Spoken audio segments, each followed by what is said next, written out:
ಸ್ನೇಹಿತರೆ, ಇದು Kannada ಭೈರಾಮೂರ್ತಿ YouTube channel. ದಯವಿಟ್ಟು ಈ ಚಾನೆಲ್ ನ ಎಲ್ಲರೂ ಸಬ್ಸ್ಕ್ರೈಬ್ ಮಾಡಿ, ಲೈಕ್ ಮಾಡಿ, ಶೇರ್ ಮಾಡಿ. ಈ ಚಾನೆಲ್ ಅಲ್ಲಿ ನಿಮ್ಗೆ ಎಲ್ಲಾ ಕ್ಷೇತ್ರದ ಮಾಹಿತಿಗಳು ಸಿಗತ್ತೆ. ದಯವಿಟ್ಟು ಎಲ್ಲರೂ ನೋಡಿ ಇದನ್ನ. ಸರ್, ತುಂಬಾ ತುಂಬಾ thanks sir. Thank you sir. Thank you very much. ನಾನು ಬೆಳದಿಂಗಳ ಬಾಲೆನಲ್ಲಿ ಒಂದು ರಿಸೆಪ್ಷನಿಸ್ಟ್ ಕ್ಯಾರೆಕ್ಟರ್ ಮಾಡಿದ್ದೆ ಸರ್. ಅದು ಕ್ಯಾರೆಕ್ಟರ್ ಚಿಕ್ಕದಾದ್ರೂ ತುಂಬಾ ಚೆನ್ನಾಗಿತ್ತದು. ಪಟ ಪಟ ಪಟ ಅಂತ ಡೈಲಾಗ್ಸ್ ಎಲ್ಲ ಅನಂತ್ ನಾಗ್ ಅವ್ರ ಜೊತೆ ಹೇಳೋದು. ಅವ್ರು Sunil Kumar Desai take one artist ಇವರು ಅಂತೆಲ್ಲ ನನಗೆ ಹೇಳಿದ್ರು. ತುಂಬಾ ಖುಷಿ ಆಯ್ತು.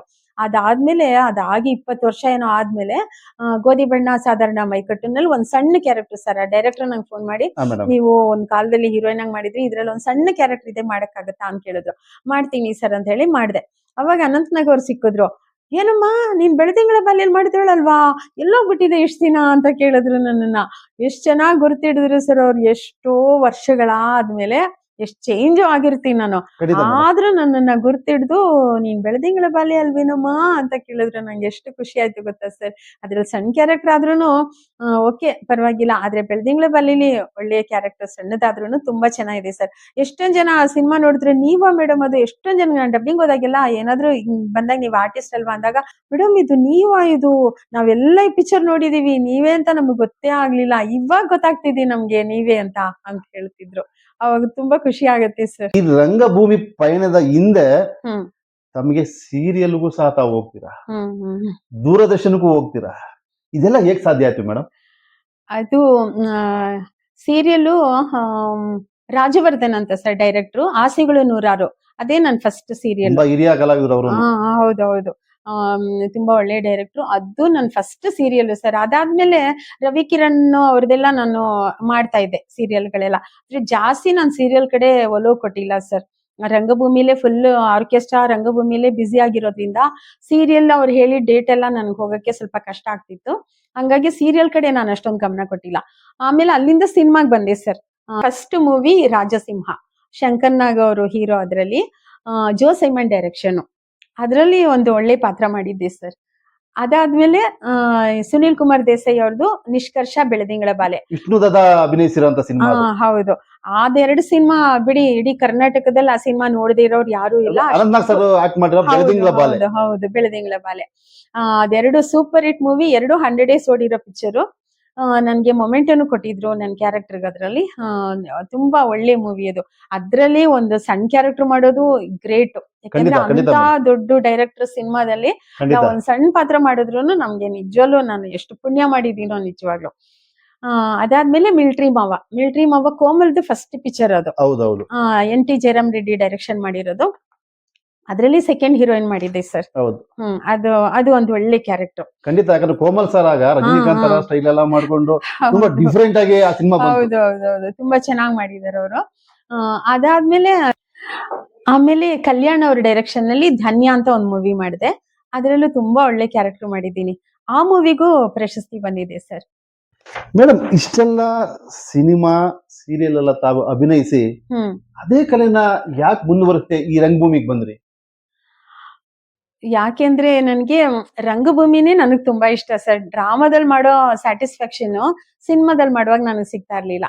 ಮತ್ತೆ ಸಿನಿಮಾದಲ್ಲಿ ತುಂಬಾ ಒಳ್ಳೊಳ್ಳೆ ಅವಕಾಶಗಳು ಸಿಕ್ಕಿದ್ರೆ ಪರವಾಗಿಲ್ಲ, ಆದ್ರೂ ತುಳು ಸಿನಿಮಾ ರಾಜ್ ಬಲ್ಲಾಳ್ ಅವ್ರದ್ದು, ಅದ್ರಲ್ಲಿ ಮೇನ್ ಹೀರೋಯಿನ್ ಆಗಿ ಮಾಡಿದ್ದೆ. ಅದಕ್ಕೂ ಅವಾರ್ಡ್ ಬಂದಿದೆ ಸರ್, ಸಿನಿಮಾಗೆ ಅವಾರ್ಡ್ ಬಂದಿತ್ತು. ಅದಾದ್ಮೇಲೆ ಮತ್ತೆ ನನಗೆ ಸಿನಿಮಾದಲ್ಲಿ ಅಷ್ಟೊಂದು ಅವಕಾಶ ಸಿಕ್ಕಿಲ್ಲ. ಯಾಕೆಂದ್ರೆ ನಾನು ಈ ಆರ್ಕೆಸ್ಟ್ರಾದಲ್ಲಿ ಡ್ರಾಮಾದಲ್ಲಿ ಫುಲ್ ಟೈಮ್ ಬ್ಯುಸಿ ಆಗ್ಬಿಟ್ಟಿದ್ದೆ. ಮತ್ತೆ ಅಲ್ಲಿ ನನ್ಗೆ ಅಷ್ಟೊಂದು ಕಾಂಟ್ಯಾಕ್ಟ್ಸ್ ಯಾರು ಇರ್ಲಿಲ್ಲ. ಹಂಗಾಗಿ ನಾನು ಸಿನಿಮಾ ಸ್ವಲ್ಪ ಕಮ್ಮಿ ಮಾಡ್ಬಿಟ್ಟೆ. ಆಮೇಲೆ ಅನ್ಕೊಂಡೆ, ನಾನು ಸಿನಿಮಾದಲ್ಲಿ ದೂರದರ್ಶನಲ್ಲಿ ಮಾಡ್ತಿದ್ದೆ. ದೂರದರ್ಶನಲ್ಲೂ ನಾನು ತುಂಬಾ ನಾಟಕಗಳು ಮಾಡ್ತಿದ್ದೆ. ಅಲ್ಲಿ ಇವಾಗ್ಲೂನು ಅದನ್ನ ಹಾಕ್ತಾನೆ ಇರ್ತಾರೆ ದೂರದರ್ಶನಲ್ಲಿ. 11:30 ಅಷ್ಟೊತ್ತಿಗೆ ನೈಟ್ ಎಲ್ಲ ಹಾಕ್ತಾ ಇರ್ತಾರೆ. ನಾನು ಮಾಡಿರೋ ಎಷ್ಟೋ ವರ್ಷಗಳ ಹಿಂದೆ ಮಾಡಿರೋ ನಾಟಕಗಳೆಲ್ಲ ಇವಾಗ್ಲೂ ಬರ್ತಾರೆ. ಹೌದು, ಖಂಡಿತ ಸರ್. ಅದ್ ನೋಡುವಾಗ್ಲೇ ಎಷ್ಟು ಖುಷಿ ಆಗುತ್ತೆ ಗೊತ್ತಾ. ಆದ್ರೆ ಏನ್ ಮಾಡೋದು ಸರ್, ಸಿನಿಮಾದಲ್ಲಿ ಅಂತ ಒಳ್ಳೆ ಅವಕಾಶಗಳು ನನಗೆ ಸಿಕ್ಕಿಲ್ಲ. ಹಂಗಾಗಿ ನನ್ಗೆ ಸ್ವಲ್ಪ ಬೇಜಾರಿ ಆಯ್ತು. ಅದಕ್ಕೆ ರಂಗಭೂಮಿಲೇ ಫುಲ್ ಟೈಮು ಆರ್ಕೆಸ್ಟ್ರಾ ರಂಗಭೂಮಿ ನಾಟಕಗಳು ಮಾಡೋದು. ಇದ್ರಲ್ಲೇ full time day and night 365 ದಿನಾನು ನಾನು ಬ್ಯುಸಿ ಇರ್ತಿದ್ದೆ. ಈಗ ನಂದೇ ಒಂದ್ ತಂಡ ಇದೆ, ಮಿನುಗು ಕಲಾವಿದ್ರು ಅಂತ. ಮಿನುಗು ಕಲಾವಿದ್ರು ಅದು ಬರೀ ಲೇಡೀಸ್ ಟ್ರೂಪೇ ಇದೆ ನನ್ನ ಹತ್ರ. ಇವಾಗ ಯಾವುದೇ ನಾಟಕ ತಗೊಳ್ಳಿ ನೀವು, ಪ್ರಚಂಡ ರಾವಣ ಆಗ್ಲಿ, ಅದು ಲೇಡೀಸ್ ಟ್ರೂಪ್ ಇದೆ ನಮ್ದು. ಸ್ವರ್ಣಮೂರ್ತಿ, ಯಯಾತಿ. ಪುರುಷರು ಅಭಿನಯಿಸುವಂತ ನಾಟಕವನ್ನ ಹಾ, ಮಹಿಳಾ ಕಲಾವಿದರೆ ಹೌದು. ಅಭಿನಯಿಸುವ ತಂಡ ಹಾ. ಮಿನುಗು ಕಲಾವಿದರು. ಹೌದು ಹೌದು ಹೌದು. ಜೆಂಟ್ಸ್ ಟ್ರೂಪ್ ಇದೆ. ಆದ್ರೆ ಎಷ್ಟು ನನ್ಗೇನಂದ್ರೆ ಯಾರು ಮಾಡಬಾರ್ದು ಆತರ ಟಫ್ ನಾಟಕಗಳು ತಗೊಂಡು ಲೇಡೀಸ್ ಟ್ರೂಪ್ ಇಂದ ಮಾಡಿಸ್ಬೇಕು ಅನ್ನೋದು ನನಗೆ ತುಂಬಾ ಇಷ್ಟ. ಯಾಕೆಂದ್ರೆ ನಾವು ಲೇಡೀಸ್ ಎಲ್ಲ ತುಂಬಾ ಇಂಟ್ರೆಸ್ಟ್ ಇರೋ ಅಂತ ಒಂದು ಟೀಮು. ನನ್ನ ಟೀಮಲ್ಲಿ ಇರೋ ಎಲ್ಲಾ ಲೇಡೀಸ್ ಅಷ್ಟೇ, ಅವ್ರಿಗೆಲ್ಲ ತುಂಬಾ ಇಂಟ್ರೆಸ್ಟ್ ಇರೋ ಅಂತ ಒಂದು ಆರ್ಟಿಸ್ಟ್ಗಳು. ಹಂಗಾಗಿ ನಾವೆಲ್ಲ ಇರ್ಬೇಕಾದ್ರೆ, ಅಷ್ಟು ಡೆಡಿಕೇಶನ್ ಇರ್ಬೇಕಾದ್ರೆ ನಂದೇ ಒಂದು ತಂಡ ಕಟ್ಕೊಂಡು ಲೇಡೀಸ್ ಟ್ರೂಪ್ ಯಾಕೆ ಮಾಡಬಾರ್ದು ಅನ್ಕೊಂಡು ಈ ತರ ಸುಮಾರು ನಾಟಕಗಳು ಇವಾಗ ಲೇಡೀಸ್ ಟ್ರೂಪ್ದೇ ಮಾಡ್ತಾ ಇದ್ದೀನಿ ಸರ್. ನಾನು ನಂದೇ ಡೈರೆಕ್ಷನ್ ಎಲ್ಲ ಪೂರ್ತಿ ನಮ್ಮ ಮನೇಲೆ ಪ್ರಾಕ್ಟೀಸು ಇಟ್ಕೊಳ್ಳೋದು, ಹಾ ಮೇಡಮ್. ಆ ತರ ಮಾಡ್ತಾ ಇದೀವಿ ಸರ್. ತಾವು ರಂಗಭೂಮಿಯಿಂದ ಸಿನಿಮಾನು ಮುಗಿಸಿದ್ರಿ, ಸೀರಿಯಲ್ ಮುಗಿಸಿದ್ರಿ, ಗಾಯಕಿಯಾಗಿದ್ರಿ, ಸ್ಪೋರ್ಟ್ಸ್ ಅಲ್ಲಿ ಇದ್ರಿ. ಹ್ಮ್. ಆದ್ರೆ ತಮ್ಮ ಕಂಠದಾನ ಕಲಾವಿದೆಯಾಗಿ ತಾವು ಹೇಗೆ ಗುರುತಿಸ್ಕೊಂಡ್ರಿ ಮೇಡಮ್? ಸರ್ ಅದೊಂದು ದೊಡ್ಡ ಕತೆ ಸರ್. ಏನಂದ್ರೆ ನಾನು ಆಕ್ಟಿಂಗ್ ಅಂದ್ರೆ ನನಗೆ ಪ್ರಾಣ ಅಂದ್ರೆ ಪ್ರಾಣ. ಅದು ನಾನು ಸ್ಕ್ರೀನ್ ಅಲ್ಲಿ ಒಳ್ಳೊಳ್ಳೆ ಅವಕಾಶ ಸಿಗ್ದಿರಾ ಅಟ್ಲೀಸ್ಟ್ ನನ್ನ ಟ್ಯಾಲೆಂಟ್ ಬ್ಯಾಕ್ ಅಲ್ಲಾದ್ರೂ ತೋರ್ಸೋಣ ಅಂತ ನನ್ಗೆ ಆಸೆ ಇತ್ತು. ಆದ್ರೆ ನನ್ಗೆ ಅದ್ರ ಬಗ್ಗೆ ಏನೇನು ಗೊತ್ತಿಲ್ಲ. ಎಲ್ಲಿ ಕಾಂಟ್ಯಾಕ್ಟ್ ಮಾಡ್ಬೇಕು, ಹೇಗೆ ಕಂಠದಾನ ಕೊಡ್ಬೇಕು, ಏನೂ ಗೊತ್ತಿರ್ಲಿಲ್ಲ. ಅವಾಗ ಬದುಕು ಅಂತ ಒಂದ್ ಸೀರಿಯಲ್, ರಾಜೇಂದ್ರ ಸಿಂಗ್ ಅವ್ರದ್ದು ಬದುಕು ಸೀರಿಯಲ್ ನಡೀತಾ ಇತ್ತು. ಹಾ ಮೇಡಮ್. ನನ್ ಮಗಳು ಅವಾಗ ಚಿಕ್ಕವಳು ಸರ್, ಸುಖಿ ಅಂತ ಅವಳು ಆ ಪಾತ್ರ ಹೀರೋಯಿನ್ ಮಗಳಾಗಿ ಮಾಡ್ತಿದ್ರು. ಹಾ ಮೇಡಮ್. ಅದ್ರಲ್ಲಿ ಹೀರೋಯಿನ್ ಉದಯ್ ಕುಮಾರ್ ಅವ್ರ ಮೊಮ್ಮಗಳು ಸರ್, ಹಂಸ ಅಂತ. ಹಾ ಮೇಡಮ್. ಅವ್ರ ಮಗಳಾಗಿ ನನ್ ಮಗಳ ಆಕ್ಟ್ ಮಾಡ್ತಿದ್ರು. ಅವ್ರ ಅಜ್ಜಿಯಾಗಿ ಗಾಯತ್ರಿ ಪ್ರಭಾಕರ್ ಹಾ ಮಾಡ್ತಿದ್ರು. ಮೇಡಮ್. ಗಾಯತ್ರಿ ಪ್ರಭಾಕರ್ ಕೇಳಿರ್ಬೇಕು. ಅವ್ರು ಅನುಪ್ರಭಾಕರ್ ಒಳ್ಳೆ- ಅವರು ಅಮ್ಮ ಅವರು ಅವರು. ತುಂಬಾ ದೊಡ್ಡ ಕಲಾವಿದ್ರು. ಅವರು ಅಂದ್ರೆ ಅವರು ಕಂಠದಾನದಲ್ಲಿ ತುಂಬಾ ಫೇಮಸ್ ಅವರು. ಹೌದು ಮೇಡಮ್, ಹೌದು. ಅವಾಗ ನಾನು ಅದ್ರಲ್ಲಿ ಬದುಕು ಸೀರಿಯಲ್ ಅಲ್ಲಿ ಒಂದ್ ವರ್ಷ ಪೂರ್ತಿ ಡಾಕ್ಟರ್ ಕ್ಯಾರೆಕ್ಟರ್ ಮಾಡಿದೆ. ಮತ್ತೆ 2-3 ಕ್ಯಾರೆಕ್ಟರ್ ಮಾಡಿದ್ದೀನಿ. ಡಾಕ್ಟರ್ ಮೇನ್ ಕ್ಯಾರೆಕ್ಟರ್ ಮಾಡ್ತಿದ್ದೆ. ಹಾ ಮೇಡಮ್. ಅವಾಗ ನಾನು ಹಿಂಗೆ ಅವ್ರನ್ನ ಕೇಳ್ದೆ, ನನಗೂ ಡಬ್ಬಿಂಗ್ ಆರ್ಟಿಸ್ಟ್ ಆಗ್ಬೇಕು ಅಂತ ಇಷ್ಟ ಮ್ಯಾಮ್, ಅದಕ್ಕೆ ಏನಾದ್ರು ಹೇಳ್ತೀರಾ, ಎಲ್ಲಿ ಹೋಗ್ಬೇಕು ಅಂತ ಕೇಳ್ದೆ. ಅಯ್ಯೋ ಅದಕ್ಕೇನಂತೆ, ಈಗ್ಲೇ ಫೋನ್ ಮಾಡ್ತೀನಿ ಅಂದ್ಬಿಟ್ಟು ಅವ್ರ ತಮ್ಮ ರವೀಂದ್ರನಾಥ್ ಗೊತ್ತಲ್ಲ, ನ್ಯೂಸ್ ಎಲ್ಲ ಹಾ, ಓದ್ತಾರೆ. ಹೌದು ಮೇಡಮ್, ಹೌದು.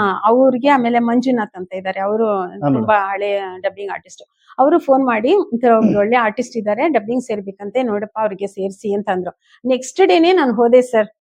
ಅಲ್ಲಿ ಒಕ್ಕೂಟಕ್ಕೆ ಹೋದೆ ನಾನು, madam. ಡಬ್ಬಿಂಗ್ ಹೋಗ್ಬೇಕು ಅಂತ. ಅವಾಗ ನನ್ಗೆ ಡಬ್ಬಿಂಗ್ ಮೆಂಬರ್ ಆಗ್ಬೇಕು ಅಂತಾನೆ ಹೋಗಿದ್ದು. ಹಾ ಮೇಡಮ್. ಅಷ್ಟೊತ್ತಿಗೆ ಇವರು ಸುದರ್ಶನ್ ಅಂತ ಕೇಳಿರ್ಬೇಕು, ನಮ್ಮ ಇಡೀ ಕರ್ನಾಟಕದಲ್ಲಿ ನಂಬರ್ 1 ಡಬ್ಬಿಂಗ್ ಆರ್ಟಿಸ್ಟ್ ಅವರು. ಹೌದು ಇವಾಗ ಮೇಡಮ್. ಅನಂತ್ನಾಗ್ ವಾಯ್ಸ್ ಕೊಡ್ತಾರೆ, ಶಂಕರ್ನಾಗ್ ವಾಯ್ಸ್ ಕೊಡ್ತಾರೆ.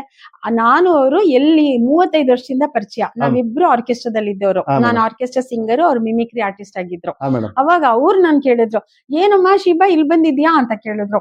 ಸುದರ್ಶನ್, ನಾನು ಡಬ್ಬಿಂಗ್ ಆರ್ಟಿಸ್ಟ್ ಮೆಂಬರ್ ಆಗೋಣ ಅಂತ ಬಂದೆ ಅಂತಂದೆ. ಅದಕ್ಕೇನಂತೆ, ಆಗು, ನಾಳೆನೆ ನಿಂಗೊಂದು ಪಿಕ್ಚರ್ ಕೊಡ್ತೀನಿ ಅಂತಂದ್ರು. ನಂಗೆ ಖುಷಿಯಾಗೋಯ್ತು. ಯಾವ್ದು ಸುದರ್ಶನ್ ಅಂತಂದೆ. ನಾಳೆ ನೀನು ಅಬ್ಬಯ್ಯನಾಡು ಸ್ಟುಡಿಯೋಗೆ ಬಂದ್ಬಿಡು, ಹಾ ಮೇಡಮ್. ಎದ್ದೇಳು ಮಂಜುನಾಥ, ಆ ಸಿನಿಮಾದಲ್ಲಿ ಒಂದು ಮಲಯಾಳಿ ಹುಡುಗಿ ನರ್ಸ್ ಮಾತಾಡೋದು, ಮಲಯಾಳ ಮಾತಾಡೋರೇ ಬೇಕು, ನಾವು ಹುಡುಕ್ತಿದ್ವಿ, ಅದೇ ಟೈಮ್ ನೀನ್ ಸಿಕ್ಕಿದ್ಯಾ, ನಾಳೆ ಬಂದ್ಬಿಡು ಅಂತ ನಮ್ಮ ಹೇಳಿದ್ರು. ಜಗ್ಗೇಶ್ ಸರ್ ಅಭಿನಯ ಮಾಡಿರೋಂತ ಎದ್ದೇಳು ಮಂಜುನಾಥ. ನನ್ ಫೇವ್ರೇಟ್ ಮೂವಿ ಅದು. ಹಾ ಮೇಡಮ್. ಆಮೇಲೆ ಅಲ್ಲಿ ಹೋದೆ ನಾನು. ಅದೇನೋ 4-5 ಡೈಲಾಗ್ ಅಷ್ಟೇ ಇದ್ದಿದ್ದು. ಹಾ ಮೇಡಮ್. ಆದ್ರೂ ಫಸ್ಟ್ ಟೈಮ್ ಇವ ನಮ್ ಕ್ಯಾರೆಕ್ಟರ್ ಅಂದ್ರೆ ನಾವು ಡಬ್ಬಿಂಗ್ ಮಾಡ್ಬೋದು, ಇನ್ನೊಂದ್ ಕ್ಯಾರೆಕ್ಟರ್ ನಾವು ಡಬ್ಬಿಂಗ್ ಮಾಡ್ಬೇಕಂದ್ರೆ ಅದು ಡಬ್ಬಿಂಗ್ ಆರ್ಟಿಸ್ಟ್ ಅಂತ ಅದು. ಹೌದು ಮೇಡಮ್. ಅದಕ್ಕೆ ನಾನು ಅವ್ರು ಕೊಟ್ರು ಒಂದ್ ಡೈಲಾಗು, ಮಲಯಾಳಮಲ್ಲೇ ಮಾತಾಡ್ಬೇಕು ಅಂದ್ರು. ಸರಿ ಆಯ್ತು ಅಂತ ಮಾತಾಡ್ದೆ. ಸೂಪರ್ ಅಮ್ಮ, ನೀನ್ ಒಂದ್ ಕಾಲದಲ್ಲಿ ನೀನ್ ಒಂದಲ್ಲ ಒಂದಿನ ಒಂದ್ ಒಳ್ಳೆ ಡಬ್ಬಿಂಗ್ ಆರ್ಟಿಸ್ಟ್ ಆಗ್ತೀಯ ಅಂದ್ರು. ಹಾ ಮೇಡಮ್. ನಾನು ಖುಷಿ ಆಗೋಯ್ತು ನಂಗೆ ನಿಜವಾಗ್ಲು. ಆಮೇಲೆ ಅಲ್ಲಿಂದ ನೆಕ್ಸ್ಟ್ ಡೇನೆ ನನ್ಗೆ ಪ್ರೀತಿ ಅಂದ್ರೆ ಇಷ್ಟೇನಾ ಅಂತ, ಅದ್ರಲ್ಲಿ ಶ್ಯಾಮ್ಲಾ ಮ್ಯಾಮ್ ಅಂತಿದ್ದಾರೆ. ಶ್ಯಾಮ್ಲಾನು ಅವರು ತುಂಬಾ ದೊಡ್ಡ ಡಬ್ಬಿಂಗ್ ಆರ್ಟಿಸ್ಟ್ ಅವರು. ಹಾ ಮೇಡಮ್. ಸುದರ್ಶನ್ ಅವ್ರಿಗೆ ರೆಫರ್ ಮಾಡಿ, ನೋಡಿ ಒಳ್ಳೆ ಡಬ್ಬಿಂಗ್ ಆರ್ಟಿಸ್ಟ್ ಇದ್ದಾರೆ ಶೀಬಾ ಅಂತ, ಹಾ ಮೇಡಮ್. ಅವ್ರು ಮಾಡಿಸು ಅಂದ್ಬಿಟ್ಟು ಅಲ್ಲಿ ನಾನೊಂದು ಹೀರೋಯಿನ್ಗೆ ವಾಯ್ಸ್ ಕೊಟ್ಟೆ ಸರ್. ಅಲ್ಲಿಂದ ನನ್ ಡಬ್ಬಿಂಗ್ ಜರ್ನಿ ಶುರು ಆಯ್ತು.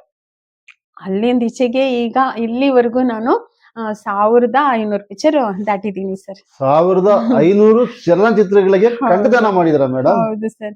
ಮತ್ತೆ ನಾನು ಕನ್ನಡ ಒಂದೇ ಅಲ್ಲ ಮಾಡೋದು, ತೆಲುಗು, ತಮಿಳು, ಕನ್ನಡ, ಮಲಯಾಳಂ, ತುಳು, ಬ್ಯಾರಿ, ಅಸ್ಸಾಮಿ, ಕೊಂಕಣಿ, ಹಿಂದಿ, ಉರ್ದು, ಇಂಗ್ಲಿಷ್, ಲಂಬಾಣಿ, ಕೊಡವ, ಅರಬಿಕ್, ಇಷ್ಟು ಲ್ಯಾಂಗ್ವೇಜ್ ಡಬ್ಬಿಂಗ್ ಮಾಡಿದ್ದೀನಿ. ಅಂದ್ರೆ ನಮ್ಮ ಇಂಡಿಯನ್ ನೋಟ್ ನಲ್ಲಿರೋಂತ ಎಲ್ಲಾ ಭಾಷೆಗಳನ್ನು ಮಾಡಿ ಅದರ ದಾಟಿ ದೇಶದ ಗಡಿ ದಾಟಿ ನೀವು ಕಂಠದಾನ ಮಾಡ್ತಾ ಇದೀರ ಮೇಡಮ್. ಆದ್ರೆ ನಿಜ ಹೇಳ್ಬೇಕಂದ್ರೆ ನನ್ ಕನ್ನಡ ಒಂದೇ ನೆಟ್ಟಿಗೆ ಬರೋದು, ಇನ್ ಯಾವ್ದು ಬರಲ್ಲ. ನಂಗೆ ಏನಂದ್ರೆ ದೇವ್ರು ನನ್ಗೆ ಗ್ರಾಸ್ಪಿಂಗ್ ಪವರ್ ಕೊಟ್ಟಿದ್ದಾರೆ, ಅದೊಂದು ಟ್ಯಾಲೆಂಟ್ ಕೊಟ್ಟಿದ್ದಾರೆ. ಹಾ ಮೇಡಮ್. ನಾನು ಇವಾಗ ಯಾವ್ದೇ ಭಾಷೆ, ಮೇಡಮ್ ನಿಮ್ಗೆ ತೆಲುಗು ಬರುತ್ತಾ ಅಂದ್ರೆ, ಸರ್ ನಂಗೆ ಯಾರಾದ್ರೂ ಹೇಳ್ಕೊಡೋರಿದ್ರೆ ಮಾಡ್ತೀನಿ ಇಷ್ಟೇ. ಅವ್ರು ಏನ್ ಹೇಳ್ಕೊಡ್ತಾರೋ ಹಂಗೆ ಗಿಣಿ ತರ ಕ್ಯಾಚ್ ಮಾಡ್ಕೊಂಡು ಹಂಗೆ ಹೇಳ್ಬಿಡ್ತೀನಿ ಸರ್. ಹಾ ಮೇಡಮ್. ಹಂಗಾಗಿ ಇಷ್ಟು ಲ್ಯಾಂಗ್ವೇಜ್ ಮಾಡಿದೆ. ತಮ್ಮ ಈ ಕಂಠದಾನ ಕಾಯಕದಲ್ಲಿ ಹ್ಮ್. ತಮಗೆ ಅತಿ ಸಂತೋಷ ಕೊಟ್ಟಂತ ಸಂದರ್ಭ ಯಾವ್ದಾದ್ರು ಇದೆಯಾ ಮೇಡಮ್? ಇದೆ ಸರ್. ನಾವು ಬೇರೆ ಬೇರೆ ಭಾಷೆ ಮಾಡುವಾಗ್ಲೂ ತುಂಬಾ ಸಂತೋಷ ಕೊಡತ್ತೆ. ಜೊತೆಗೆ ನಾವು ವಾಯ್ಸ್ ಚೇಂಜ್ ಮಾಡಿ ಮಾತಾಡ್ತೀವಲ್ಲ, ಅದ್ರಲ್ಲಿ ಸಿಗೋ ಸಂತೋಷ ಅಂತೂ ತುಂಬಾ ಚೆನ್ನಾಗಿರುತ್ತೆ. ಇವಾಗ ಫಾರ್ ಎಕ್ಸಾಂಪಲ್ ಒಂದು ಸೀರಿಯಲ್ ಅಲ್ಲಿ ಹೀರೋಯಿನ್ ಹೊಟ್ಟೆಲಿ ಒಂದು ಪಾಪು ಇರುತ್ತೆ. ಹಾ ಮೇಡಮ್. ಆ ಪಾಪು ವಾಯ್ಸು ನನಗೆ ಕೊಡೋದು.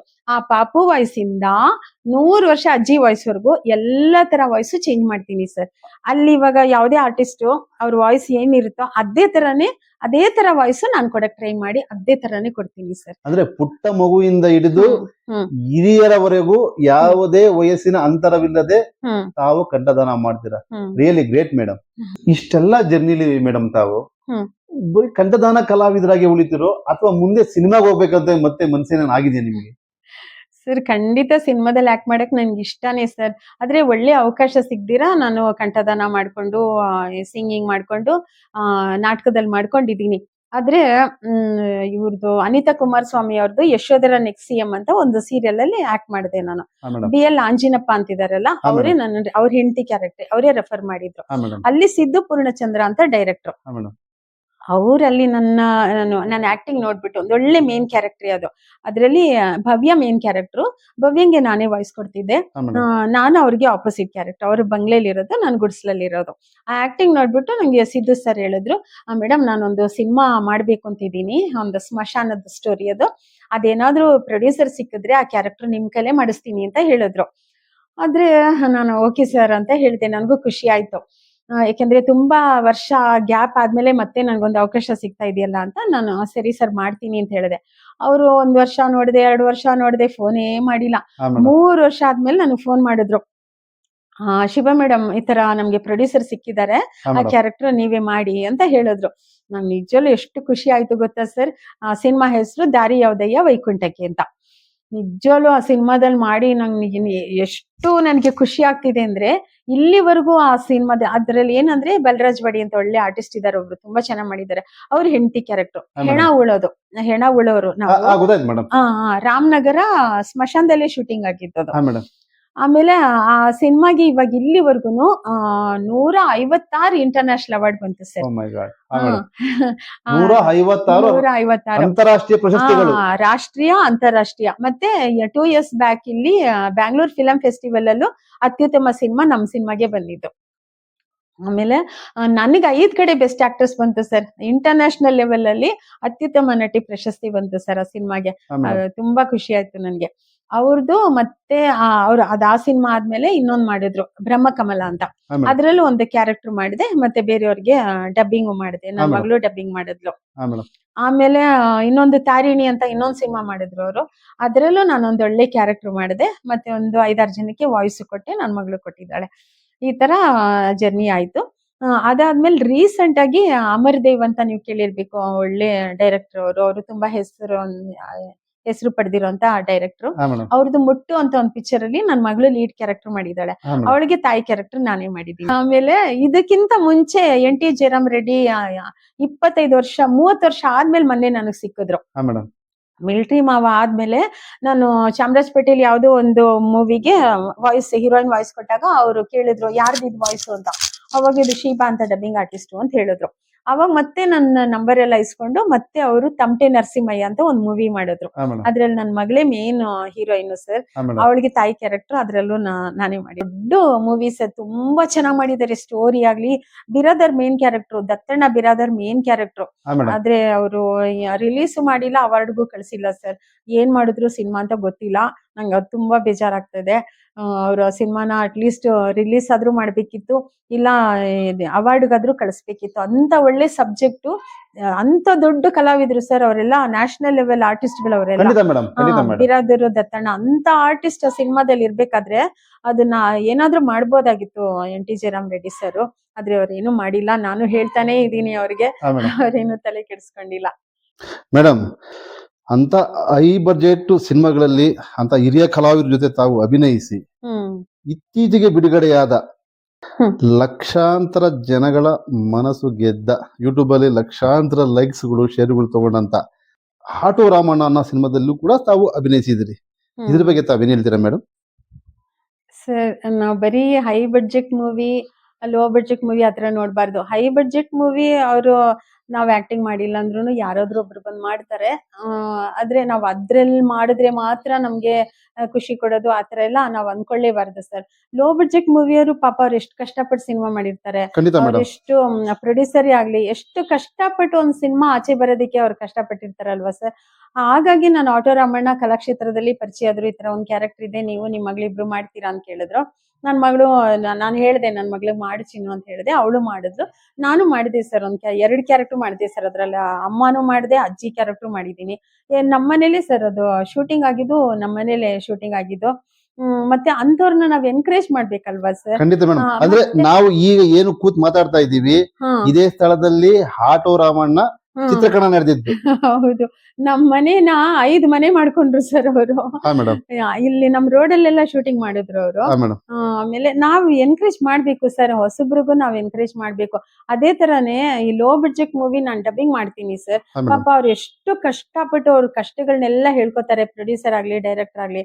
ಅಂತ ಸಿನಿಮಾಗೆ ಅದ್ರಲ್ಲಿ ತಪ್ಪೇನಿದೆ ಸರ್. ಖಂಡಿತ ನಾನು ಮೇಡಮ್. ಅವ್ರಿಗೆಲ್ಲ ಹೆಲ್ಪ್ ಮಾಡ್ತೀನಿ ಸರ್. ಅದ್ರಲ್ಲಿ ನನ್ಗೆ ಏನು ತಪ್ಪು ಅಂತ ಅನ್ಸಲ್ಲ. ಹೆಚ್ಚು ಕಮ್ಮಿ ಅವರು ಕಷ್ಟಪಟ್ಟಿರೋದ್ರಲ್ಲಿ ಆಯ್ತು ಮೇಡಮ್, ಈ ತರ ತುಂಬಾ ಕಷ್ಟದಲ್ಲಿ ನಾವು ಸಿನಿಮಾ ಮಾಡಿದೀವಿ, ಸ್ವಲ್ಪ ಹೆಚ್ಚು ಕಮ್ಮಿ ಮಾಡ್ಕೊಂಡು ಸಿನಿಮಾ ಕಂಪ್ಲೀಟ್ ಮಾಡ್ಕೊಡಿ ಅಂತ ಕೇಳ್ತಾರೆ. ಫುಲ್ ಮೂವಿ ನಾನು ಒಬ್ಳೆ ಮಾಡಿದೀನಿ ಸರ್. ಆ ತರ ಎಷ್ಟೊಂದ್ ಸಿನಿಮಾ ಲೋ ಬಡ್ಜೆಟ್ ಮೂವೀಸ್ ಮಾಡಿದೀನಿ. ಅವ್ರಿಗೊಂದು ಹೆಲ್ಪ್ ಆಗುತ್ತೆ. ಎಷ್ಟೋ ಅವ್ರು ಇರೋದ್ರಲ್ಲಿ ನನ್ಗೊಂಚೂರು ಕೊಡ್ತಾರೆ. ಈ ಒಂದು ಎಕ್ಸಾಂಪಲ್ ಹೇಳ ಸರ್. ಯಾವುದೋ ಒಂದು ಸ್ಟುಡಿಯೋದಲ್ಲಿ ಮಧ್ಯಾಹ್ನ ನನ್ಗೆ ಅವ್ರು ಊಟ ತರಕ್ಕೂ ಅವ್ರ ಹತ್ರ ದುಡ್ಡಿಲ್ಲ ಸರ್. ಹಾ ಮೇಡಮ್. 10 ರುಪೀಸ್ ಇಟ್ಕೊಂಡು ಇನ್ನೊಬ್ರ ಹತ್ರ ಕೇಳ್ತಿದಾರೆ. 50 ರೂಪಾಯಿ ಇದ್ರೆ ಕೊಡು, ಇದು ಅವ್ರ ಮೇಡಮ್ಗೆ ಮಧ್ಯಾಹ್ನ ಊಟ ತರಕ್ಕೆ ದುಡ್ಡೇ ಇಲ್ಲ ಅಂತ. ಹಾ ಮೇಡಮ್. ಅಂತ ಪರಿಸ್ಥಿತಿ ಇರೋಂತ ಸಿನಿಮಾ ನಾನ್ 1 ರೂಪಾಯಿ ಇಸ್ಕೊಂಡಿಲ್ಲ ಸರ್ ಅವ್ರ ಹತ್ರ. ಹಾ ಮೇಡಮ್. ನಾನು 1 ರೂಪಾಯಿನೂ ಬೇಡ. ಫುಲ್ ಎಷ್ಟು ಕ್ಯಾರೆಕ್ಟರ್ಸ್, ಒಂದು 10-12 ಕ್ಯಾರೆಕ್ಟರ್ ನಾನು ವಾಯ್ಸ್ ಚೇಂಜ್ ಮಾಡ್ತೀನಲ್ಲ, ಹಾ ಮೇಡಮ್. ಹಂಗಾಗಿ ಅವ್ರು ನನ್ ಕೈಲಿ ಮಾಡ್ಸಿದ್ರು. ಒಂದೇ 1 ರೂಪಾಯಿ ಇಸ್ಕೊಂಡಿಲ್ಲ ಸರ್ ಅವ್ರ ಹತ್ರ. ಹಾ ಮೇಡಮ್. ಆ ತರದವ್ರಿಗೆ ನಾವ್ ಹೆಲ್ಪ್ ಮಾಡ್ಬೇಕು. ಅವ್ರ ಕಷ್ಟ ನೋಡಿ ನನ್ಗೆ ಎಷ್ಟು ಬೇಜಾರಾಯ್ತು ಗೊತ್ತಾ ಸರ್ ಅವತ್ತು. ಈ ತರದವ್ರೆಲ್ಲ ಬಂದು ಸಿನಿಮಾ ಮಾಡ್ತಾರ. ಊಟಕ್ಕೆ ನನಗ್ ಮಧ್ಯಾಹ್ನ ಊಟಕ್ಕೆ ತರ್ಸಕ್ಕೆ 1 ರೂಪಾಯಿ ಅವ್ರ ಹತ್ರ ಇಲ್ಲ ಅಂದ್ರೆ ತುಂಬಾ ಫೀಲ್ ಆಗೋಯ್ತು ನನ್ಗೆ. ಅದೆಲ್ಲ ನಾನು ಎನ್ಕರೇಜ್ ಅಂದ್ರೆ ಮಾಡ್ತೀನಿ ಸರ್. ಎಲ್ಲವನ್ನು ಸಿನಿಮಾ ಮೇಲೆ ಹಾಕಿ ಬದುಕು ಕಟ್ಕೊಂತಾ ಇದಾರಲ್ವ ಮೇಡಮ್. ಹೌದೌದು, ತುಂಬಾ ಜನ ಆತರ ಇದಾರೆ ಸರ್. ನಾವ್ ಅದೆಲ್ಲ ಸ್ವಲ್ಪ ಅನುಸರಿಸ್ಕೊಂಡು ಹೋಗ್ಬೇಕು. ಇಷ್ಟ್ ಕೊಟ್ರೇನೆ ಬರೋದು, ಅಷ್ಟ್ ಕೊಟ್ರೇನೆ ಬರೋದು, ಆತರ ಎಲ್ಲ ನಾನ್ ಡಿಮ್ಯಾಂಡ್ ಮಾಡೋ ಆರ್ಟಿಸ್ಟೇ ಅಲ್ಲ ಸರ್. ತಾವೇನೇ ಮಾಡಿದ್ರು ಹ್ಮ್. ಈ ಕರುನಾಡ ಕಲಾ ಸೇವೆಗಾಗಿ ಅಲ್ವಾ? ಖಂಡಿತ ಸರ್. ನಮ್ ಕಲೆನ ನಾವು ಬೆಳೆಸ್ಬೇಕು, ಉಳಿಸ್ಬೇಕು ಸರ್. ಎಲ್ಲ ದುಡ್ಡಲ್ಲೇ ನಾವ್ ಅಳಿಯಕ್ ಆಗಲ್ಲ ಸರ್. ನಾವು ಕಲೆಗೆ ಇಂಪಾರ್ಟೆನ್ಸ್ ಕೊಡ್ಬೇಕು. ದುಡ್ಡು ಬೇಕು, ಇಲ್ಲ ಅಂತ ಹೇಳ್ತಾ ಇಲ್ಲ ನಾನು. ದುಡ್ಡು ನಮ್ ಜೀವನಕ್ಕೆ ಬೇಕು. ಆದ್ರೆ ಪ್ರೊಡ್ಯೂಸರ್ಸ್ ಅವ್ರ ಹತ್ರ ಇಲ್ಲ ಸರ್, ಅಷ್ಟ್ ಕೊಟ್ರೆ ನೀನ್ ಡಬ್ಬಿಂಗ್ ಮಾಡೋದಂತ ಆತರ ಎಲ್ಲ ನಂಗೆ ಹೇಳಕ್ ಮನ್ಸೇ ಬರಲ್ಲ ಸರ್. ಅವ್ರು ಯಾರು ಬೇರೆಯವ್ರು ಎಷ್ಟು ಬೈಕೊಂಡ್ರು ನನ್ಗೇನ್ ಬೇಜಾರಿಲ್ಲ. ನಾನು ಆತರ ಸಿನಿಮಾದವ್ರಿಗೆ ತುಂಬಾ ಎನ್ಕರೇಜ್ ಮಾಡ್ತೀನಿ. ಅದ್ರಲ್ಲಿ ಕ್ಯಾರೆಕ್ಟರ್ ಕೊಟ್ರುನು ಎಷ್ಟೋ ಪೇಮೆಂಟ್ ಆದ್ರೂ ಪರವಾಗಿಲ್ಲ. ನಾನು ಅದ್ರಲ್ಲಿ ಕ್ಯಾರೆಕ್ಟರ್ ಮಾಡ್ತೀನಿ ಸರ್. ಎನ್ಕರೇಜ್ ಮಾಡ್ತೀನಿ ಸರ್ ಹೊಸಬ್ರನ್ನ. ಒಂದು ಸಿನಿಮಾಗಳೆಲ್ಲ ಮಾಡಿದ್ರೆ ನಾನು ಖಂಡಿತ ಎನ್ಕರೇಜ್ ಮಾಡ್ತೀನಿ. ಆಕ್ಟಿಂಗ್ ಅಲ್ಲಾಗ್ಲಿ, ಡಬ್ಬಿಂಗ್ ಅಲ್ಲಾಗ್ಲಿ ಮಾಡ್ತೀನಿ ಸರ್ ನಾನು. ತಾವು ಪ್ರಸ್ತುತ ಹ್ಮ್. ಯಾವ ಕಾರ್ಯಕ್ರಮಕ್ಕೆ ಕಂಠದಾನ ಮಾಡ್ತಾ ಇದ್ದೀರಾ? ನಾನು ಎಲ್ಲ ಕಾರ್ಟೂನ್ಸ್ ಮಾಡ್ತೀನಿ, ಆನಿಮೇಷನ್, ಡಿಸ್ಕವರಿ, ವಾಯ್ಸ್ ಓವರ್ಸು. ಆಮೇಲೆ ಇವಾಗ ಸೀರಿಯಲ್ ಎಲ್ಲ ಇವಾಗ ಜಾಸ್ತಿ ಡಬ್ಬಿಂಗ್ ಸೀರಿಯಲ್ಸ್ ಇದೆಯಲ್ಲ sir. Tamil to Kannada, Telugu to Kannada, Hindi to Kannada. Zee ಕನ್ನಡದಲ್ಲಿ ಒಂದ್ 4-5 ಸೀರಿಯಲ್ ವಾಯ್ಸ್ ಕೊಡ್ತಾ ಇದ್ದೀನಿ. ಆಮೇಲೆ ಸಿರಿ ಕನ್ನಡದಲ್ಲಿ ಒಂದ್ 4 ಸೀರಿಯಲ್, ಸ್ಟಾರ್ ಸುವರ್ಣ, ಕಲರ್ ಸೂಪರು, ಉದಯ ಟಿವಿ ಎಲ್ಲದಕ್ಕೂ ಕೊಡ್ತಾ ಇದ್ದೀನಿ ಸರ್. ಕೆಲವರು ನನ್ನ ವಾಯ್ಸ್ ಗುರ್ತಿಡಿತಾರೆ. ನಾನು ಒರಿಜಿನಲ್ ವಾಯ್ಸ್ ಕೊಟ್ರೆ ಮಾತ್ರ ಗುರ್ತಿಡಿತಾರೆ. ನನ್ನ ಫ್ರೆಂಡ್ಸ್ ಎಷ್ಟೊಂದ್ ಜನಕ್ಕೆ ನಾನು ಆ ಕ್ಯಾರೆಕ್ಟರ್ ಕೊಡ್ತಾ ಇದ್ದೀನಿ, ಈ ಕ್ಯಾರೆಕ್ಟರ್ ಕೊಡ್ತಾ ಇದ್ದೀನಿ ಅಂದ್ರೆ ಯಾರು ನಂಬೋದೇ ಇಲ್ಲ. ಯಾಕೆಂದ್ರೆ ನಾನು ವಾಯ್ಸ್ ಚೇಂಜ್ ಮಾಡ್ಬಿಟ್ಟಿರ್ತೀನಲ್ಲ, ಆ ಕ್ಯಾರೆಕ್ಟರ್ ತಕ್ಕಂಗೆ ವಾಯ್ಸ್ ಚೇಂಜ್ ಮಾಡ್ಕೊಟ್ಟಿರ್ತೀನಿ. ಎಷ್ಟೊಂದ್ ಜನಕ್ಕೆ ಗೊತ್ತೇ ಆಗಲ್ಲ. ನಾನು ಯಾವ್ದಾದ್ರು ಸೀರಿಯಲ್ ಒರಿಜಿನಲ್ ವಾಯ್ಸ್ ಕೊಟ್ಟಿದ್ರೆ ಮಾತ್ರ ಅವ್ರು ಕಂಡಿಡಿತಾರೆ, ಅವಾಗ ಕೇಳ್ತಾರೆ. ಅಂದ್ರೆ ಕರ್ನಾಟಕದ ಪ್ರತಿ ಮನೆಯಲ್ಲೂ ಪ್ರತಿದಿನ ನಿಮ್ಮ ವಾಯ್ಸ್ ಕೇಳಿಸ್ತಾ ಇರ್ತದೆ. ಖಂಡಿತ. ಅದು ಆಲ್ಮೋಸ್ಟ್ ಎಲ್ಲಾ ಸೀರಿಯಲ್ ಅಲ್ಲೂ ನಾನು ವಾಯ್ಸ್ ಕೊಡ್ತಾ ಇದ್ದೀನಲ್ಲ, ಹಂಗಾಗಿ ಯಾರಿಗೂ ಗೊತ್ತಿರಲ್ಲ ಅಷ್ಟೇ ನಾನೇ ಅಂತ, ಆದ್ರೆ ಕೊಡ್ತಾ ಇದ್ದೀನಿ ಸರ್. ಜೊತೆಗೆ ಅದೇ ಆನಿಮೇಷನ್, ಕಾರ್ಟೂನ್ಸು ಅಷ್ಟೇ ಸರ್. ಮಕ್ಕಳು ಎಷ್ಟೊಂದ್ ಕಡೆ ನೋಡ್ತಾ ಇರ್ತಾರೆ. ನಾನು ಬಸ್ಸಲ್ಲಿ ಕೂತ್ಕೊಂಡಿದ್ದಾಗ್ಲೇನೆ ನನ್ ವಾಯ್ಸ್ ಬರ್ತಾ ಇರುತ್ತೆ. ಮಕ್ಳುಗಳು ಕೂತ್ಕೊಂಡು ಮೊಬೈಲ್ ಅಲ್ಲಿ ಕಾರ್ಟೂನ್ ನೋಡ್ತಾ ಇರ್ತಾರೆ. ಅವಾಗ ನಂದೇ ವಾಯ್ಸ್ ಇರುತ್ತೆ. ಅದು ನನಗೆ ಖುಷಿ ಆಗತ್ತೆ ಅವ್ರು ನೋಡ್ತಾ ಇದ್ರೆ. ಅದೆಲ್ಲ ತುಂಬಾ ಖುಷಿ ಕೊಡುತ್ತೆ ಸರ್. ಶಂಕರ್ ನಾಗ್ ಸರ್ ಅವರ ಮಾಲ್ಗುಡಿ ಡೇಸ್, ಯಾಕಂದ್ರೆ ಅದರಲ್ಲೂ ತಾವು ಕಂಠದಾನ ಕಲಾವಿದರಾಗಿ ಗುರುತಿಸ್ಕೊಂಡಂತವ್ರು. ಶಂಕರಣ್ಣ ಅವ್ರ ಜೊತೆ ಕೆಲಸ ಮಾಡೋಂತ ಅನುಭವ ತಮ್ಗೆ ಹೇಗಿತ್ತು ಮೇಡಮ್? ಶಂಕರ್ನಾಗ್ ಜೊತೆ ರಾಜಸಿಂಹದಲ್ಲಿ ಆಕ್ಟ್ ಮಾಡಿದ್ದಷ್ಟೇ. ತುಂಬಾ ಒಳ್ಳೆ ಮನುಷ್ಯ ಬಿಡಿ ಅವರು. ಆದ್ರೆ ಅವ್ರದ್ದು ಮಾಲ್ಗುಡಿ ಡೇಸು ರೀಸೆಂಟ್ ಆಗಿ ನಾವು ಕನ್ನಡಕ್ಕೆ ಡಬ್ ಮಾಡಿದ್ದದು. ಅದ್ರಲ್ಲಿ ಗಾಯತ್ರಿ, ಅನಂತ್ ನಾಗ್ ಅವ್ರ ಹೆಂಡತಿ ಗಾಯತ್ರಿಗೆ ನಾನು ಕೊಟ್ಟಿರೋದು. ಮತ್ತೆ ಅವ್ರ ಮಗಳೊಬ್ಳು ಒಂದ್ ಚಿಕ್ಕ ಪಾಪ ಇರ್ತಾಳೆ, ಅವಳಿಗೂ ನಾನೇ ಕೊಟ್ಟಿರೋದು. ಆಲ್ಮೋಸ್ಟ್ 40 ಎಪಿಸೋಡ್ ಅಲ್ಲಿ ಎಲ್ಲ ಆಲ್ಮೋಸ್ಟ್ ಬಿ ಜಯಶ್ರೀ ವರ್ಗು, ಆ ಪಾಪುಯಿಂದ ಬಿ ಜಯಶ್ರೀ ವರ್ಗು ಎಲ್ಲ ನಂದೇ ಸರ್ ವಾಯ್ಸು. ತುಂಬಾ ಖುಷಿ ಆಗ್ತಿತ್ತು ಅದು. ಆಲ್ಮೋಸ್ಟ್ ತುಂಬಾ ಜನ ನೋಡಿದ್ದಾರೆ. ಅದು ಅದೆಲ್ಲ ಆ ಸ್ಟೋರೀಸ್ ಶಂಕರ್ನಾಗ್ ಮಾಡಿದಾರಲ್ಲ, ಎಷ್ಟು ಖುಷಿ ಆಗತ್ತೆ ಸರ್. ಅದ್ ನೋಡ್ತಿದ್ರೇನೆ ಎಷ್ಟು ಖುಷಿ ಆಗತ್ತೆ ಅಂದ್ರೆ, ಅದು ಹಿಂದಿಲೆಲ್ಲ ನಾವ್ ನೋಡಿರ್ಲಿಲ್ಲ ಅವಾಗ. ತುಂಬಾ ವರ್ಷಗಳ ಹಿಂದೆ ನಾನು ಅವಾಗ ನೋಡಿರ್ಲಿಲ್ಲ. ಇವಾಗ ಕನ್ನಡದಲ್ಲೇ ನಾನು ವಾಯ್ಸ್ ಕೊಡ್ಬೇಕಾದ್ರೆ ಅದನ್ನ ನೋಡಿದ್ದೆ ಆ ಅನುಭವ ನಿಮಗೆ ಹಾ ಬಂತು. ಹಾ ತುಂಬಾ ಖುಷಿ ಆಯ್ತು ಸರ್. ತಾವು ಎಲ್ಲಾ ಕ್ಷೇತ್ರಗಳನ್ನು ನೋಡಿ, ಕಲೆಗಳ ಕ್ಷೇತ್ರದಲ್ಲಿ ಎಲ್ಲಾ ಕ್ಷೇತ್ರವನ್ನು ನೋಡಿ ಪರಭಾಷಾ ಕ್ಷೇತ್ರಕ್ಕೆ ಹೇಗೆ ತಮಗೆ ಒಲವು ಮೂಡಿತು? ನಾಟಕದಲ್ಲ ಸರ್? ಹಾ ಮೇಡಮ್. ಅದೇನು ಅಂದ್ರೆ ನನ್ಗೆ ಬರೀ ಕನ್ನಡ ನಾಟಕನೇ ಎಷ್ಟೋ ವರ್ಷಗಳು ಮಾಡ್ಕೊಂಡ್ ಬರ್ತಿದ್ದೆ ಚಿಕ್ಕ ಹುಡುಗಿಂದಾನು. BL ಬಂದಾಗ ನನ್ಗೆ ಕಾಮಿನಿತರನ್ ಮೇಡಮ್ ಇದಾರಲ್ಲ, ಹಾ ಮೇಡಮ್. ಅವರು ಒಂದ್ ಮಲಯಾಳಂ ನಾಟಕ ಮಾಡ್ತಾ ಇದ್ದೀನಿ, ನೀನ್ ಅದ್ರಲ್ಲಿ ಕ್ಯಾರೆಕ್ಟರ್ ಮಾಡ್ತೀಯಾ ಅಂತ ಕೇಳಿದ್ರು. ನನ್ಗೆ ಮಲಯಾಳಂ ಓದಕ್ ಬರೆಯಕ್ಕೇನು ಬರಲ್ಲ, ಕನ್ನಡ ಅಷ್ಟೇ ಬರೋದು. ಕಮಿನಿಧರನ್ ಮೇಡಮ್ ಅಂದ್ರೆ ಕನ್ನಡ ಚಿತ್ರರಂಗದ ಹೌದು, ಹಿರಿಯ ಕಲಾವಿದರು. ಹಿರಿಯ ಕಲಾವಿದ್ರು, ಅದ್ಭುತವಾದ ಕಲಾವಿದ್ರು ಖಂಡಿತ ಅವರು. ಮೇಡಮ್, ಖಂಡಿತ. ಅವರು ನನಗೆ ಮಲಯಾಳಮ್ಮು ತಮಿಳು ನನಗೆ ನಾಟಕಕ್ಕೆ ಅವಕಾಶ ಕೊಟ್ಟಿದ್ದೆ ಅವರು ನನಗೆ. ಅವ್ರು ನನ್ನನ್ನು ಕೇಳಿದ್ರು, BL ಅಲ್ಲಿ ನಾಟಕ ಮಾಡ್ಬೇಕಾದ್ರೆ ಕೇಳಿದ್ರು, ಮಲಯಾಳಂ ಅಲ್ಲಿ ಮಾಡ್ತೀಯಾ ಅಂತ ಕೇಳಿದ್ರು. ನನಗೆ ಮಲಯಾಳಂ ಓದಕ್ ಬರೀಕ್ ಏನು ಬರಲ್ವಲ್ಲ ಆಂಟಿ, ಏನ್ ಮಾಡೋದು ಅಂತಂದೆ. ನೀನ್ ಕನ್ನಡದಲ್ಲೇ ಬರ್ಕೋ, ನಾನು ಮಲಯಾಳಂ ಅಲ್ಲಿ ಹೇಳ್ತೀನಿ, ನೀನ್ ಕನ್ನಡದಲ್ಲಿ ಬರ್ಕೋ ಅಂತ ಹೇಳಿ ಮಾಡಿದೆ ಸರ್. ಅಲ್ಲಿಂದ ನಾನು ಮಲಯಾಳಮ್ಮು ತಮಿಳು BL ಇರೋಂತ ಕಲಾವಿದ್ರು ಬಹುಶಃ ಎಲ್ಲೂ ಇಲ್ಲ ಅನ್ಸತ್ತೆ. ಜಗತ್ತಿನಿಂದ ಖಂಡಿತ ಮೇಡಮ್, ಖಂಡಿತ ಖಂಡಿತ. ಯಾಕೆಂದ್ರೆ ಅಲ್ಲಿ ಎಷ್ಟು ಭಾಷೆ ಮಾಡ್ತಾರೆ ಸರ್? ಕನ್ನಡ ಅಲ್ಲ, 10 ಭಾಷೆ ಮಾಡ್ತಾರೆ ಅಲ್ಲಿ. ಖಂಡಿತ. ಇವಾಗ ಸ್ವಲ್ಪ ಕಡಿಮೆ ಆಗ್ಬಿಟ್ಟಿದೆ ಅಷ್ಟೇ, ಬರ್ತಾ ಬರ್ತಾ ಬರ್ತಾ ಕಡಿಮೆ ಆಗಿದೆ. ನಾನು ಹೌದು. ಹೇಳ್ತಾ ಇರೋದು 94, 93, 94, 95 ಅಲ್ಲೆಲ್ಲ ಎಲ್ಲಾ ಇಂಟರ್ ಲ್ಯಾಂಗ್ವೇಜ್ ಕಾಂಪಿಟಿಷನ್ ಅಂತ ಮಾಡ್ತಾರೆ. ತಮಿಳು, ತೆಲುಗು, ಮಲಯಾಳಂ, ತುಳು, ಕೊಂಕಣಿ, ಹಿಂದಿ, ಮರಾಠಿ, ಎಷ್ಟು ಲ್ಯಾಂಗ್ವೇಜ್ ಸರ್ ಅಲ್ಲಿ ಮಾಡೋದು. ಅಷ್ಟು ಲ್ಯಾಂಗ್ವೇಜ್. ನಾನು ಅಲ್ಲಿ 4 ಭಾಷೆ ಮಾಡ್ತಿದ್ದೆ ಸರ್. ಫಸ್ಟ್ ಕನ್ನಡನೇ ಮಾಡ್ತಾ ಇದ್ದಿದ್ದು, ಆಮೇಲೆ ಕಮಿನಿಧರನ್ ಅವರು ತಮಿಳು, ತೆಲುಗು ಸೇರ್ಸ್ಕೊಂಡ್ರು.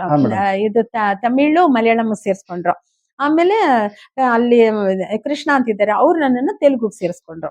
ಈ ತರ ಅಲ್ಲಿ ನಾನು ಕಂಟಿನ್ಯೂಸ್ ಆಗಿ 4 ಭಾಷೆ ಮಾಡ್ತಿದ್ದೆ ಸರ್ ನಾಟಕಗಳು. ಎಲ್ಲಾ ಕಾಂಪಿಟೇಷನ್ ಅಲ್ಲೂ ನಂದು 4 ಭಾಷೆ ನಾಟಕ ಇರ್ತಾ ಇತ್ತು. ಹೆಂಗೋ ಕಷ್ಟಪಟ್ಟು ಹಂಗೆ ಪ್ರಾಕ್ಟೀಸ್ ಹೋಗಿ ಒಟ್ನಲ್ಲಿ ನಾನು ಕೆಟ್ಟ ಹೆಸರು ಅಂತೂ ತರ್ತಾ ಇರ್ಲಿಲ್ಲ, ಪ್ರೈಸು ತಗೋತಿದ್ದೆ, ಒಳ್ಳೆ ಹೆಸರು ತಗೊಂಡ್ ಬರ್ತಿದ್ದೆ ಸರ್. ಭಾಷೆ ಯಾವ್ದಾದ್ರೂ ರಂಗಭೂಮಿ ಸೇವೆ.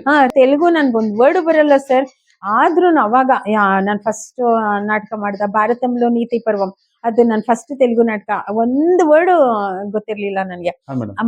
ನಾನ್ ಕನ್ನಡದಲ್ಲಿ ಬರ್ಕೊಂಡು ಡೇ ಅಂಡ್ ನೈಟ್ ಎಲ್ಲ ಟೈಮ್ ಸಿಕ್ತಾಗೆಲ್ಲ ಪ್ರಾಕ್ಟೀಸ್ ಮಾಡ್ಕೊಳ್ಳೋದು. ಅದು ಅಷ್ಟೇ ಮಾ ಸಮಾಧಿಲು ಮೀ ಬುನಾದಿಲು, ಅದು ನಮ್ಮ BL ಅವರೇನೆ, ಆಂಧ್ರ ಮಹಾಸಭಾ ಅವರು ಅವರೇ ಮಾಡಿದ್ದು, ಅವರೇ ಬರ್ದಿರೋದು, ಅಲ್ಲಿರೋರೇ ಬರ್ದಿರೋದು. ಅದು ಅಷ್ಟೇ ನಂಗೆ ಅತ್ಯುತ್ತಮ ನಟಿ ಬಂತು ಅದಕ್ಕೂನು. ಅದು ಅಷ್ಟೇ, ಅಲ್ಲಿ ಮೇಲ್ಗಡೆ ಬೆಡ್ರೂಮ್ ಅಲ್ಲಿ ಒಂದ್ ಸ್ಕ್ರಿಪ್ಟ್, ಅಡಿಗೆ ಮನೇಲಿ ಒಂದ್ ಸ್ಕ್ರಿಪ್ಟ್ ಕನ್ನಡದಲ್ಲಿ ಬರ್ಕೊಂಡು, ಅಡಿಗೆ ಮನೇಲಿ ಇದ್ದಾಗ ಅಲ್ಲಿ ಒಂದೊಂದ್ ಡೈಲಾಗ್ ಬೈಹಟ್ ಮಾಡೋದು, ಮೇಲ್ಗಡೆ ಅಲ್ಲಿ ಬೆಡ್ರೂಮ್ ಹೋದಾಗ ಅಲ್ಲಿ ಡೈಲಾಗ್ ಬೈಹಟ್ ಮಾಡೋದು. ಒಟ್ನಲ್ಲಿ ಒಳ್ಳೆ ಹೆಸರು ತಗೊಂಡೆ. ಎಷ್ಟೊಂದ್ ಜನ ನೀವು ತೆಲುಗು ಅವರಾ ಅಂತ ಕೇಳಿದ್ರು. ಆತರ ನಾನು ಅಷ್ಟು ಪಕ್ಕ ಮಾಡಿದೆ ನಾನು ಅದನ್ನ, ಅಷ್ಟು ಖುಷಿ ಆಯ್ತು. ಮಲಯಾಳಮು ಅಷ್ಟೇ ಸರ್, ನನ್ಗೇನು ಬೆಂದಮೆನ್ನ ಆರೂಢಂ ಅಂತ ಅದು ಫಸ್ಟ್. ಆಮೇಲೆ ತಮಿಳಲ್ಲಿ ಒಂದು ಅರಬಿಂದ್ ತವಂ ಅಂತ, ಅದು ನನ್ನ ಫಸ್ಟ್ ನಾಟಕ. ಅದು ಅಷ್ಟೇ, ತಮಿಳು ನನ್ಗೇನು ಗೊತ್ತಿರ್ಲಿಲ್ಲ ಸರ್ ಅವಾಗ 94 ಅಲ್ಲೆಲ್ಲ ನಂಗೇನು ಗೊತ್ತಿರ್ಲಿಲ್ಲ. ನಾನು ಅದನ್ನು ಅಷ್ಟೇ ಎಲ್ಲ ಕನ್ನಡದಲ್ಲಿ ಬರ್ಕೊಂಡು ಬೈಹಟ್ ಮಾಡ್ಕೊಂಡು ಯಾವಾಗ್ಲೂ ಪ್ರಾಕ್ಟೀಸ್ ಹೋಗ್ತಿದ್ದೆ. ಅಲ್ಲಿ BL ಎಂಪ್ಲಾಯೀಸ್ ಕಲಾವಿದರಿದಾರಲ್ಲ, ಅಲ್ಲಿ ಆ ಕಾಂಪಿಟೇಷನ್ ಅಲ್ಲಿ ಬೆಸ್ಟ್ ಆಕ್ಟ್ರೆಸ್ ತಗೊಳ್ಳೋದು ಒಂದೇ, ಸ್ಟೇಟ್ ಲೆವೆಲ್ ನಲ್ಲಿ ಬೆಸ್ಟ್ ಆಕ್ಟ್ರೆಸ್ ತಗೊಳ್ಳೋದು ಈಕ್ವಲ್. ಯಾಕೆ ಅಂದ್ರೆ ಅಷ್ಟು ಅದ್ಭುತವಾದ ಕಲಾವಿದರು ಇರೋದಲ್ಲಿ, ಒಬ್ಬರಲ್ಲ ಇಬ್ಬರಲ್ಲ, ಎಲ್ಲ ಲ್ಯಾಂಗ್ವೇಜ್ ಅಲ್ಲೂ ಸರ್, ಬರೀ ಕನ್ನಡ ಅಂತ ನಾನು ಹೇಳ್ತಾ ಇಲ್ಲ, ಎಲ್ಲ ಲ್ಯಾಂಗ್ವೇಜ್ ಅಲ್ಲೂ ಅಷ್ಟು ಅದ್ಭುತವಾದ ಕಲಾವಿದರ ಇದ್ದಾರೆ. ಅಲ್ಲಿ ನಿಜವಲ್ಲೂ ನಾನು 4 ಲ್ಯಾಂಗ್ವೇಜ್ ಮಾಡ್ತಿದ್ದೆ. ಅಲ್ಲಿಂದ ನನ್ನ ನಾಟಕಗಳು ನೋಡಿ HAL, ITI ಅಲ್ಲೂ ಮಲಯಾಳಂ, ತೆಲುಗು, ತಮಿಳು ಎಲ್ಲ ಮಾಡಕ್ ಶುರು ಮಾಡಿದೆ. ಹಂಗಾಗಿ ನಾನು 4 ಲ್ಯಾಂಗ್ವೇಜ್ ಮಾಡ್ತಿದ್ದೆ. ಒಂದು ಕಡೆ ತುಳು ಮಾಡಿದೆ ಸರ್. ತುಳು ನನ್ನ ಕಾಲ ಅಂತ ನಾನು ಸಿನಿಮಾದಲ್ಲಿ ಹೀರೋಯಿನ್ ಆಗಿ ಮಾಡಿದೆ ಅಂತ ಹೇಳಿದ್ನಲ್ಲ, ಅದ್ ಆಕ್ಚುಲಿ ನಾಟಕ. ಅದು ನಾನ್ ಸಿನಿಮಾ ಮಾಡಾದ್ಮೇಲೆ ಬೇರೆ ಯಾವ್ದೋ ಒಂದು ಟೀಮ್ ಅವರು ಅದನ್ನ ನಾಟಕ ಮಾಡಿದ್ರು. ಅವಾಗ ಆ ಕ್ಯಾರೆಕ್ಟರ್ ತುಳುನು ನಾನೇ ಮಾಡಿದ್ದೆ ಸರ್. ಅದನ್ನು ಅಷ್ಟೇ, ತುಳು ಏನು ಬರಲ್ಲ, ಕನ್ನಡದಲ್ಲಿ ಬರ್ಕೊಂಡು ಮಾಡಿದೆ ಸರ್ ನಾನು. ಇವತ್ತು ಮಹಿಳಾ ಸಮಾಜಕ್ಕೆ ಸ್ಫೂರ್ತಿಯಾದ ಸುಧಾ ಮೂರ್ತಿ ಮೇಡಮ್ ಅವ್ರಿಗೆ ತಾವು ಕಂಠದಾನ ಮಾಡಿದ್ದೀರಾ ಅಂತ ಕೇಳ್ಪಟ್ಟಿದ್ದೀವಿ. ಇದ್ರ ಬಗ್ಗೆ ಹೇಳಿ ಮೇಡಮ್. ಸರ್ ನಿಜವಲ್ಲೂ ತುಂಬಾ ನಾನು ಎಷ್ಟು ಲಕ್ಕಿ ಗೊತ್ತಾ ಸರ್, ಅಂತ ಒಬ್ರು ಗ್ರೇಟ್ ವ್ಯಕ್ತಿಗೆ ನಾನು ವಾಯ್ಸ್ ಕೊಡ್ತಾ ಇದ್ದೀನಿ ಅಂದ್ರೆ ನಂಗೆ ನಿಜವಲ್ಲೂ ತುಂಬಾ ಖುಷಿ ಆಗುತ್ತೆ. ಅದು ಅದು ಅಲ್ಲದೆ ಆನಿಮೇಷನ್ ಅದು ಅವ್ರದೇ ಸ್ಟೋರಿ, ಅವ್ರದ್ದು ಓನ್ ಸ್ಟೋರಿ ಅದು. ಹಾ ಮೇಡಮ್. ಅದಕ್ಕೆ ಸುಧಾಮೂರ್ತಿ ಮೇಡಮ್ಗೆ ನನ್ನ ವಾಯ್ಸೇ ಓಕೆ ಆಯ್ತು. ಅವ್ರ ತರಾನೇ ನಾನು ವಾಯ್ಸ್ ಕೊಟ್ಟಿದ್ದೀನಿ ಸರ್. ಅದೊಂದು 40ರಿಂದ 45 ಎಪಿಸೋಡ್ ಏನೋ ಇತ್ತು ಆನಿಮೇಷನ್. ಹಾ madam. Story time with Sudha ಅಮ್ಮ ಅಂತ ಹಾ ಮೇಡಮ್. ಟೈಟಲ್ ಹೆಸರದು. ತುಂಬಾ ಚೆನ್ನಾಗಿದೆ ಸ್ಟೋರೀಸ್. ಅವ್ರು ಅಷ್ಟ್ ಚೆನ್ನಾಗಿ ಸ್ಟೋರೀಸ್ ಎಲ್ಲ ಬರೀತಾರ, ಮಕ್ಕಳೆಲ್ಲ ಎಷ್ಟು ಖುಷಿ ಪಡ್ತಾರೆ. ನೀವ್ ಯಾವಾಗಾದ್ರೂ ಫ್ರೀ ಇದ್ರೆ ಯೂಟ್ಯೂಬ್ ಅಲ್ಲಿ ಅದಿದೆ sir, story time with Sudha ಅಮ್ಮ ಅಂತ. ಹಾ ಮೇಡಮ್. ನೋಡಿ, ಖಂಡಿತ ನೋಡಿ ಸರ್. ಮಕ್ಕಳು ಇಷ್ಟಪಡ್ತಾರೆ, ನಾವೇ ದೊಡ್ಡವರಾಗಿ ನಾವೇ ಎಷ್ಟು ಇಷ್ಟಪಡ್ತೀವಿ. ತುಂಬಾ ಚೆನ್ನಾಗಿದೆ ಸರ್. ಮೇಡಮ್, ಹ್ಮ್. ಈಗಿನ ಕಾಲದ ಚಿತ್ರರಂಗಕ್ಕೆ ಬರುವಂತ ಹೊಸ ಯುವಕರು, ಯುವತಿಯರಿಗೆ ತಮ್ಮ ಅನುಭವದ ಮಾತು ಅಥವಾ ತಮ್ಮ ಮಾರ್ಗದರ್ಶನ. ಇವಾಗ ಬರೋರ್ಗೆ ಹೇಳೋದೇನು ಅಂದ್ರೆ, ಸಿನಿಮಾ ನಂಬ್ಕೊಂಡು ಜೀವನ ಮಾಡೋದು ಇನ್ ಮುಂದಿನ ದಿನಗಳಲ್ಲಿ ತುಂಬಾ ಕಷ್ಟ ಇದೆ ಸರ್. ಇವಾಗ್ಲೂ ಕಷ್ಟನೇ ಇದೆ. ತುಂಬಾ ಕಷ್ಟ ಇದೆ. ಅವರು ಬೇರೆ ಏನಾದ್ರೂ ಕೆಲಸ ಇರ್ಬೇಕು. ಅವ್ರು ಓದಿದ್ರೆ ಒಳ್ಳೆ ಕೆಲ್ಸಕ್ಕೆ ಸೇರ್ಕೊಂಡು ಆಮೇಲೆ ಬೇಕಾದ್ರೆ ಅಂದ್ರೆ ಒಂದು ಖುಷಿಗೋಸ್ಕರ ಅವ್ರು ಬೇಕಾದ್ರೆ ಬಂದು ಆಕ್ಟಿಂಗ್ ಮಾಡ್ಬೋದು. ಅಂದ್ರೆ ಕೆಲಸ ಅನ್ನೋ ಲೈಫ್ ಶೂಟ್ ಇರ್ಬೇಕು ಅವ್ರಿಗೆ. ಇರ್ಬೇಕು, ಏನಾದ್ರೂ ಒಂದ್ ಕೆಲ್ಸ ಇರ್ಬೇಕು. ಇದನ್ನ ನಂಬ್ಕೊಂಡು ಅದು ಕಳ್ಕೊಂಡು ಇದು ಕಳ್ಕೊಂಡು ಜೀವನ ನಡೆಸೋದು ತುಂಬಾ ಕಷ್ಟ ಆಗುತ್ತೆ. ಏನಾದ್ರೂ ಕೆಲಸ ಇಟ್ಕೊಂಡು ಇದೊಂದು ಖುಷಿಗೆ ಬಂದ್ ಮಾಡೋದಾದ್ರೆ ಮಾಡ್ಬೋದು ಸರ್. ಇಲ್ಲಾಂದ್ರೆ ಎಕ್ಸ್ಟ್ರಾರ್ಡಿನರಿ ಟ್ಯಾಲೆಂಟ್ ಇರ್ಬೇಕು. ಇಲ್ಲ ಡಬ್ಬಿಂಗ್, ತುಂಬಾ ಜನ ಡಬ್ಬಿಂಗ್ ಹುಡುಗರು, ಇಂಜಿನಿಯರಿಂಗ್ ಮಾಡಿರೋ ಹುಡುಗರು ನನ್ನ ಬಂದು ಕೇಳ್ತಾರೆ, ಮೇಡಮ್ ಡಬ್ಬಿಂಗ್ ಅಲ್ಲಿ ಜೀವನ ಮಾಡಕ್ಕಾಗತ್ತಾ ಅಂತ. ಇಲ್ಲ, ಒಂದು ಅಷ್ಟು ಭಾಷೆಗಳು ಗೊತ್ತಿರ್ಬೇಕು, ಇಲ್ಲ ತುಂಬಾ ವಾಯ್ಸ್ಗಳು ಚೇಂಜ್ ಮಾಡೋಂತ ಎಕ್ಸ್ಟ್ರಾರ್ಡಿನರಿ ಟ್ಯಾಲೆಂಟ್ ಏನಾದ್ರು ಇದ್ರೆ ನಾವಿಲ್ಲಿ ಗೆಲ್ಬೋದು ಸರ್. ಇಲ್ಲ ಅಂದ್ರೆ ಬರೀ ಒಂದೇ ಲ್ಯಾಂಗ್ವೇಜ್ ಒಂದೇ ವಾಯ್ಸ್ ಇಟ್ಕೊಂಡ್ರೆ ಬೇಕಾದಷ್ಟು ಜನ ಬಂದಿದ್ದಾರೆ ಇಲ್ಲಿ ಡಬ್ಬಿಂಗ್ ಆರ್ಟಿಸ್ಟ್ಗಳು. ಅವ್ರಗಳಿಗೆ ಎಷ್ಟೊಂದ್ ಜನಕ್ಕೆ ಕೆಲಸ ಸಿಗಲ್ಲ. ಅದಕ್ಕೆ ನಾನು ಹೇಳೋದೇನಂದ್ರೆ, ಕಲೆ ಎಲ್ಲಾರ್ನು ಅಂದ್ರೆ ಎಲ್ಲಾರ್ಗುನು ಆಕ್ಟಿಂಗ್ ಆಗ್ಲಿ, ಡಬ್ಬಿಂಗ್ ಆಗ್ಲಿ, ಸಿಂಗಿಂಗ್ ಆಗ್ಲಿ, ಇದು ಕಲೆ ಅಂದ್ರೇನೆ ಅಟ್ರಾಕ್ಟ್ ಮಾಡುತ್ತೆ. ಎಲ್ಲರಿಗೂ ಆಸೆ ಇರುತ್ತೆ ಸಿನಿಮಾದಲ್ಲಿ ಮಾಡ್ಬೇಕು, ಡಬ್ಬಿಂಗ್ ಮಾಡ್ಬೇಕು, ಆಕ್ಟಿಂಗ್ ಮಾಡ್ಬೇಕು, ಎಲ್ಲರಿಗೂ ಇಂಟ್ರೆಸ್ಟ್ ಇರುತ್ತೆ. ಅದಕ್ಕೆ ಅವ್ರಿಗೆ ಏನಾದ್ರು ಒಂದು ಕೆಲಸ ಇರ್ಬೇಕು.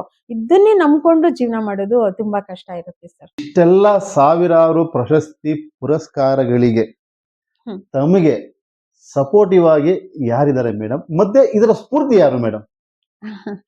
ಸರ್, ಸ್ಫೂರ್ತಿ ಅಂದ್ರೆ ನನ್ಗೆ ನಮ್ಮ ಹಸ್ಬೆಂಡ್, ನನ್ ಮಗಳು, ಅವರಿಬ್ರು ನನ್ಗೆ ಎನ್ಕರೇಜ್ ಮಾಡೋದ್ರಿಂದ ನಾನು ಇಲ್ಲಿವರೆಗೂ ನಾನು ಬಂದ್ ನಿಂತಿದ್ದೀನಿ ಸರ್. ಯಾಕೆಂದ್ರೆ ಮನೇಲಿ ಎನ್ಕರೇಜ್ಮೆಂಟ್ ಇಲ್ಲ, ಮನೆ ಮನಸ್ತಾಪಗಳು.